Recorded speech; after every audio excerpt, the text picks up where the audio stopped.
75% ఉన్న దివ్యాంగులకు రూ.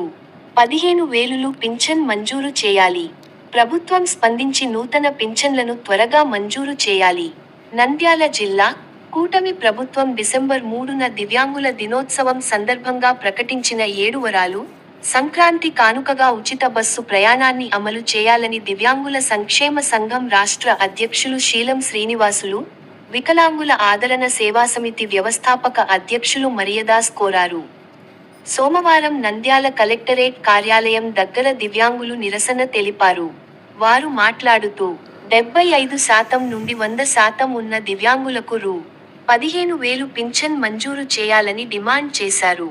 ప్రతి సోమవారం నంద్యాల జిల్లా కలెక్టరేట్లో జరిగే ప్రజా సమస్యల పరిష్కార వేదిక కార్యక్రమంకు సుదూర ప్రాంతాల నుండి వ్యయ ప్రయాసలతో దివ్యాంగులు అధికారులు చుట్టూ తిరుగుతూ వినతి పత్రాలు అందించినా ప్రయోజనం లేదని వారు వాపోతున్నారు. కూటమి ప్రభుత్వం ఏర్పడినప్పటి నుండి నూతన పింఛన్లు మంజూరు చేయకపోవడంతో పెన్షన్ కోసం దివ్యాంగులు, వృద్ధులు కార్యాలయాల చుట్టూ, అధికారుల చుట్టూ తిరగాల్సి వస్తుందని దివ్యాంగులు, వృద్ధులు ఆవేదన వ్యక్తం చేస్తున్నారు.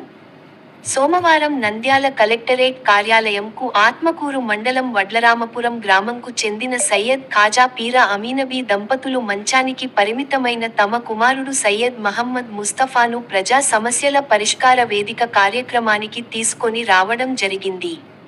12 ఏళ్ల నుండి తన కుమారుడు దివ్యాంగుడుగా మంచానికి పరిమితమై ఉన్నాడని, మాటలు రావని మా బాబు కోసం కూలి పని చేయకుండా ఇంట్లోనే ఉంటూ సేవ చేస్తున్నాం అని కుటుంబం గడవడం కష్టంగా మారిందని ఆవేదన వ్యక్తం చేశారు. ప్రస్తుతం రూ. 6,000 పింఛన్ వస్తుందని కానీ 15,000 రూపాయలు పింఛన్ కోసం ఎన్నో సార్లు గ్రామ సచివాలయం, ఆర్డీఓ, కలెక్టర్ కార్యాలయం చుట్టూ తిరిగినా ఫలితం లేదన్నారు. ఇప్పటికైనా ప్రభుత్వం, అధికారులు స్పందించి అర్హత గల పింఛన్ ఇప్పించాలని కలెక్టర్ రాజకుమార్ కి వినతి పత్రం అందజేశారు.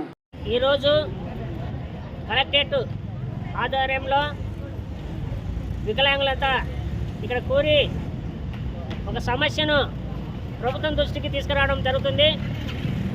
ఈరోజు జరుగుతున్నటువంటి అన్యాయాలు అన్నీ కాదు, పుట్టుకతో వికలాంగులకు అన్యాయం జరుగుతుంది. డిఎంహెచ్ పింఛని శారీరకంగా వికలాంగులత కలిగి పుట్టుకతో వికలాంగులకు అన్యాయం జరుగుతుంది కనుక ఈరోజు 200 పింఛన్లని జిల్లాకు ప్రకటించడం జరిగింది. ఆ పింఛన్లు ఎవరికంటే మధ్యన కోల్పోయినటువంటి దివ్యాంగులతని పొందుకొని శారీరకంగా వారికి పింఛని అమలు చేయడం జరుగుతుంది. అది కాదు, నేను పుట్టుకతో వికలాంగులకు ఇక్కడ ఇవ్వాలి పింఛని ఏదంటే 75% నుంచి 100% ఉన్న దివ్యాంగులకు 15,000 పింఛని ఇవ్వాలి. అది కాకుండా దీర్ఘకాల వ్యాధులు అని చెప్పేసి దీర్ఘకాల వ్యాధుల వాళ్లకు మంజూరు చేయడం జరిగింది. అది మేము తప్పు అనట్లేదు, కానీ దివ్యాంగులంటే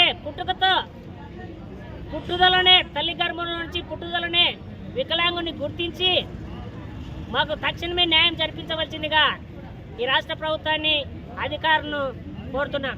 అదే కాకుండా 7 వరాలు మొన్న డిసెంబర్ 3న ప్రకటించడం జరిగింది. కానీ ఇంతవరకు మాకు ఏ నిర్ణయము తెలియరాలేదు కనుక రేపు జనవరిలో మాకు ఆ 7 వరాలను లిఖితపూర్వకంగా మాకు అనుగ్రహించవలసిందిగా ఈ రాష్ట్ర ప్రభుత్వాన్ని కోరుకుంటున్నాం.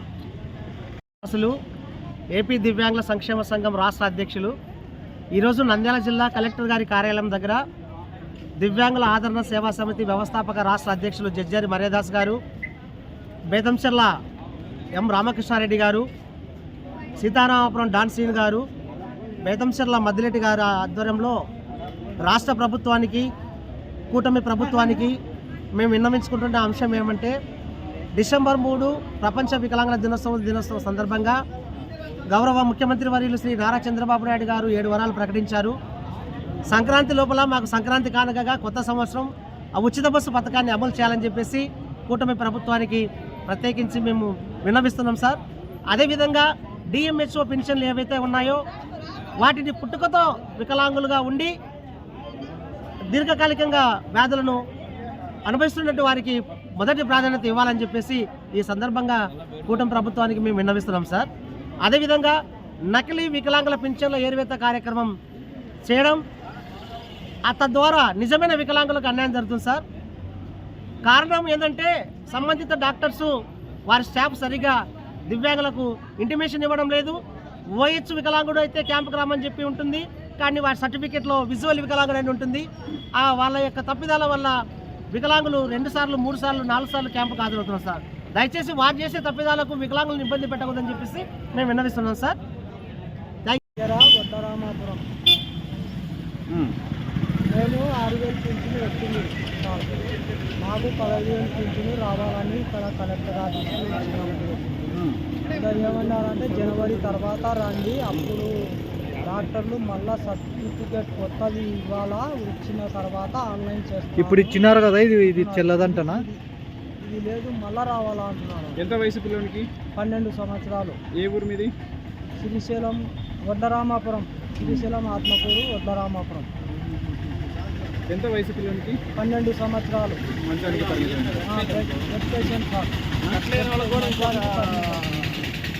మీరేం చేసుకుంటారు? నేను కార్పెంటర్ పని చేస్తాను. పిల్లోడు చేసి తీసుకొని ఉండాలా, యాకి కొని కూడా లేదు. ఓకే ఓకే తీసుకోవాలా, పిల్లోడు తీసుకొని ఉండాలా. లేదు, మేము చేసుకోవాలా, తినాలా.